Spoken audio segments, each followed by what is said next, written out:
Hello CPU SI aspirants, I hope कि आप सभी अच्छे से होंगे और शानदार जबरदस्त तरीके से अपनी प्री की तैयारी कर रहे होंगे। साथियों, अब बहुत कम दिन बचे हैं प्री के पेपर में। आप सबने अपने एडमिट कार्ड भी अभी तक डाउनलोड कर लिए होंगे। साथियों, इस वीडियो के जरिए मैं आपको इस एग्जाम के बारे में मेरा जो एक्सपीरियंस रहा है और कुछ सीख जो न केवल आपको इस एग्जाम में काम आएंगी बल्कि इसके बाद भी अगर आप कोई और एग्जाम देते हैं तो वहां भी काम आएंगी, वो सब शेयर करने वाला हूं। जो टिप्स आज आप जानेंगे वो बात भले ही पुरानी हो लेकिन आज भी उतनी ही रेलेवेंट है। सबसे पहले तो आप ये समझिए कि सीपीयू एसआई एग्जाम का सिलेबस और क्वेश्चंस का लेवल एक जमाने से सिमिलर ही है। वही प्रीलिम्स में 4 सेक्शन, हर सेक्शन में 50 क्वेश्चंस और इनको सोल्व करने के लिए वही 2 घंटे का समय। उसके बाद फिजिकल और फिर टीयर 2। ऐसे में 2012 के बाद से जब से एसएससी ने दिल्ली पुलिस एसआई का एग्जाम कराना शुरू किया है तब से आज तक के जितने भी सीपीयू एसआई के प्रीवियस ईयर के पेपर हैं वो आपके बहुत कामगार साबित हो सकते हैं। और न केवल सीपीयू एसआई के प्रीवियस ईयर पेपर बल्कि सीजीएल,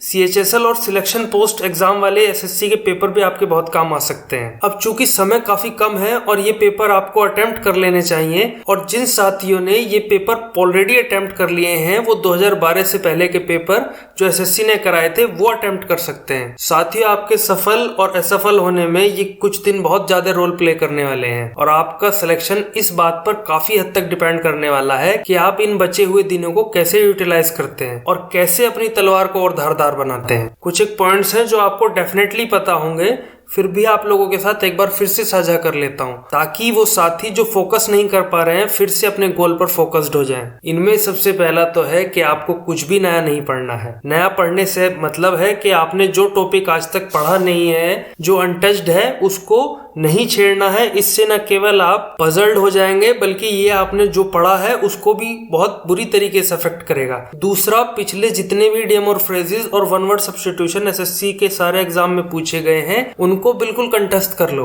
अपनी वोकैबुलरी से संबंधित नोट्स को रिवाइज कर लो और सबसे इंपॉर्टेंट बात है कि ज्यादा से ज्यादा मॉक अटेम्प्ट करो। ध्यान देने वाली बात है कि जितने ज्यादा आप मॉक अटेम्प्ट करेंगे उतने ही अच्छे से पेपर में आग लगा देंगे। और मॉक अटेम्प्ट करते समय अगर कोई नया पॉइंट आपके सामने आ भी जाता है तो वो तुरंत आपके माइंड में स्टक हो जाएगा और एक लंबे अरसे तक आप उसको भूलने नहीं वाले हैं। तो कोशिश करिए कि एक दिन में 3 मॉक लगाने की।